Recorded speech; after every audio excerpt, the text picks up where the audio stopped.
the government loses its majority. And that would mean that coalition of chaos with Labour, the Lib Dems and the SNP. It would mean Jeremy Corbyn in number 10, John McDonnell at the Treasury. And what a combination that would be. We know they would wreck our economy. And what we also know with Labour is that it's ordinary working people who always pay the price. And in that coalition of chaos, of course, there's a third element. We'd see the SNP and Nicola Sturgeon pulling the strings. So we can prevent that from happening. Every vote for Conservative candidates here and around the country can prevent that from happening. Every vote for Conservative candidates will strengthen my hand in those Brexit negotiations. And every vote for Conservative candidates is a vote to build that better, brighter future for our country. So let's go out there with renewed determination over these last hours. Let's put every effort into that campaigning. Let's go out there, not for ourselves, but for the future of our country. And I have a very simple message to people. Vote Conservative in the national interest. Give me your backing to lead Britain. Give me the authority to speak for Britain. Strengthen my hand is a vote when I negotiate for Britain. And with your backing, I will deliver for Britain. Thank you.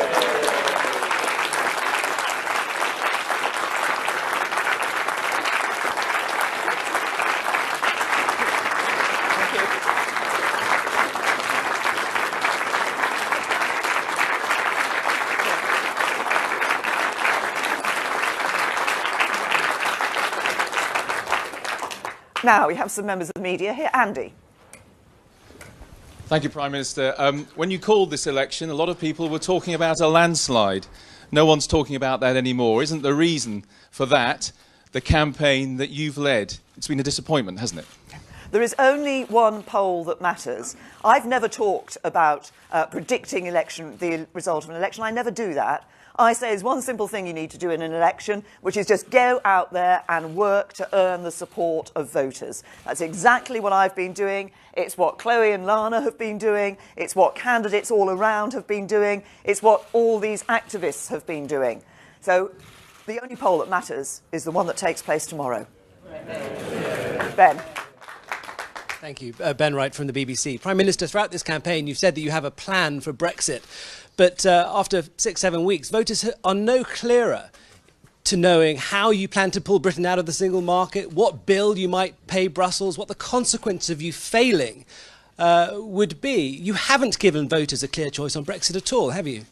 Yes, I have. Can I just point out that I gave a speech back in January where I set out the negotiating objectives for Brexit. We've repeated those. We've set those out clearly in our manifesto. In the Article 50 letter, triggering the start of the negotiations, I set out clearly objectives that we've got: a comprehensive free trade agreement, a deep and special partnership with the EU in the future. We believe it's right that the EU remains strong, continuing to cooperate on security and defence matters. And there are other, 12 objectives that I've set out for the Brexit negotiations. I've been very clear what our plan for Brexit is.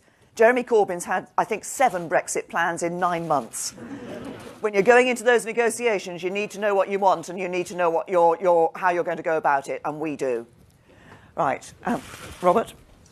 Prime Minister Robert Nisbet, Sky News. After the 7/7 bombings, the Conservatives accused the Labour government of a knee-jerk response. Aren't you doing exactly the same by warning of tightening human rights legislation? No, what I've set out is very clear. We are seeing the terrorist threat changing. We are seeing it evolve, and we need to respond to that. And as I said on the steps of Downing Street, enough is enough, and things have to change. And that's why I've said I believe we do need to do more to tackle the ideology that is motivating the perpetrators of these attacks. We do need to have those international agreements to regulate cyberspace so that terrorists cannot plan online. I think we need to do more to stamp out extremism here in communities in Britain.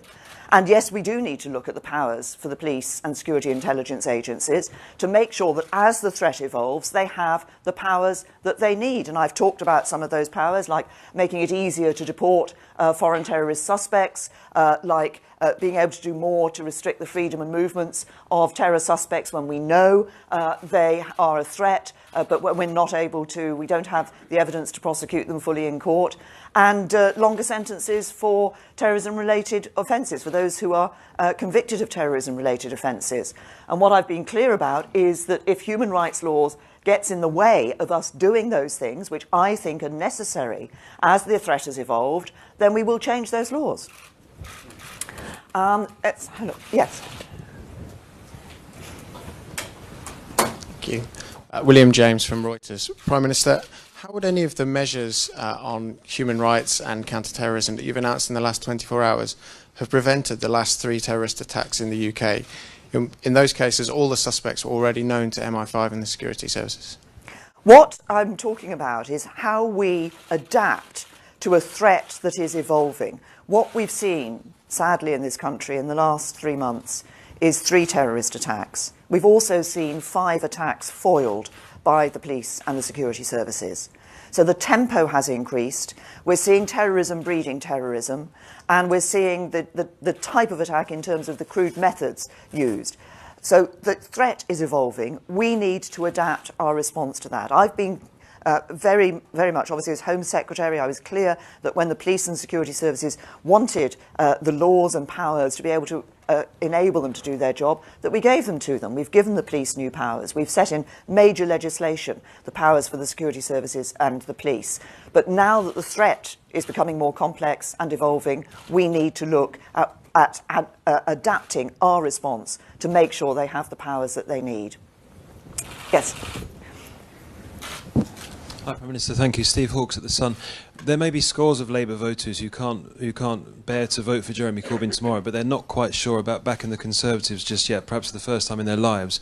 What message can you give to them about how, away from Brexit, you would change their lives for the better over the next 5 years? Well, yes, I mean, I would say to people it's not a question of how they voted before. It's a question of who they want to see taking this country through not just the next 5 years, but setting the direction of this country for the future. And I would say to those voters that I think many of them will be people, the sort of people I met when I stood, for example, up in northwest Durham some years ago. People who are fiercely patriotic, who are very proud of their part of the country, who want to see good jobs for their children, who want their children to get a good quality of education, who want the public services to be there to support them when they need it. And it's the Conservative Party, because we will build that strong economy that will see more jobs, that will see better paid jobs. We will be on people's side. We will help them with the cost of living through capping those rip-off energy tariffs.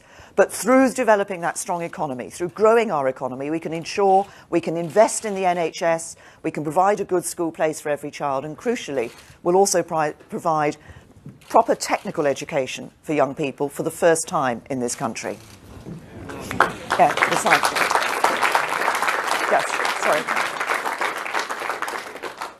Prime Minister Henry Zeffman from The Times. In 2011, as Home Secretary, you scrapped control orders and replaced them with less restrictive powers over terrorist suspects. Now you want to beef powers back up again. Isn't this just another U-turn? No, the reason we did what we did with control orders was because the courts were increasingly knocking those control orders down. So we did introduce the TPIMs, and we have subsequently enhanced the TPIMs. As I said earlier, now that we're seeing the threat evolving, becoming more complex, it's right that we look again at what powers are needed in order to be able to ensure that the police and security services have what they need. I'll take a couple more. Yes. Yeah. Sorry. Yes. No, the gentleman just in front of the lamp here, yes, with the beard. Thank you, Prime Minister. Mesa Hall from the Daily Express. Sorry, Mesa. Yes. You've talked today about reigniting the spirit of the British people. Have you now come to the conclusion that it was our membership of the European Union that stuffed it out?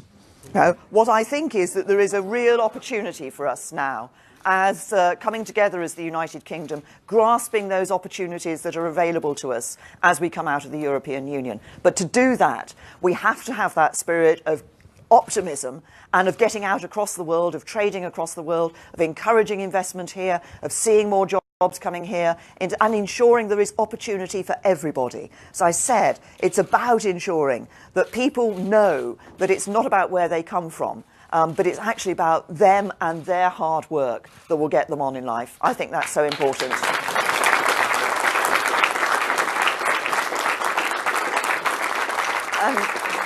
Well, I'll take Emily. Emily Morgan from ITV News. Prime Minister, you said you wouldn't make policy up on the hoof, but isn't that exactly what you did last night in a desperate attempt to persuade voters that you are tough on terror? And if I may, you've had your ups and downs over the last few weeks. What would you say that you've learnt about yourself during this campaign? I would say what I know from this campaign, but what I've always known about myself is that when it comes to campaigns, I like to get out and about and meet voters. It's what I've always done through election campaigns throughout my entire political career. And what I am doing is setting out for people, as we've seen a change in the threat, as we've seen that greater complexity, that great higher tempo, the steps that we will take. But many of these are not things that have suddenly come onto the page book. I've been talking about some of these issues before. I've talked about deporting foreign terror suspects. I had quite a job making sure that we got one certain hate preacher, Abu Qatada, out of the country. But I did it. Now, there are more. I will just now take a couple more. Right at the back, so I can't see all the faces when... Yes. Yes, sorry. Yeah, hello. Owen Bennett from Huffington Post. You've appeared at a lot of events like this with activists. Jeremy Corbyn is attracting thousands upon thousands of people to rallies. Does that worry you at all? No, I've done all sorts of events. I've been into workplaces and actually talked to people in their workplace about the issues that matter to them and taken their questions. And yes, I'm here with activists today, but this is the last stages of the campaign. And as you heard, I'm encouraging everybody to get out over the next 36 hours and get those votes out tomorrow. Yeah. And I'll take, well, Quentin, my last question. Why not? Thank you, Prime Minister. Can you please promise Brenda from Bristol and also the nation's beleaguered sketch writers that there would not be another general election, another referendum for the next 5 years?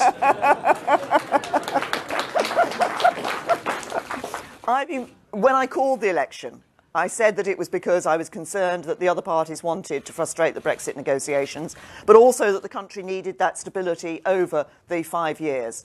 And on the question of a referendum, I can assure you we're the one party that is going to deliver on the will of the British people, respect the will of the British people, ensure we come out of Brexit, and there's no second referendums, unlike other parties. So thank you very much, everybody. Thank you. Thank you.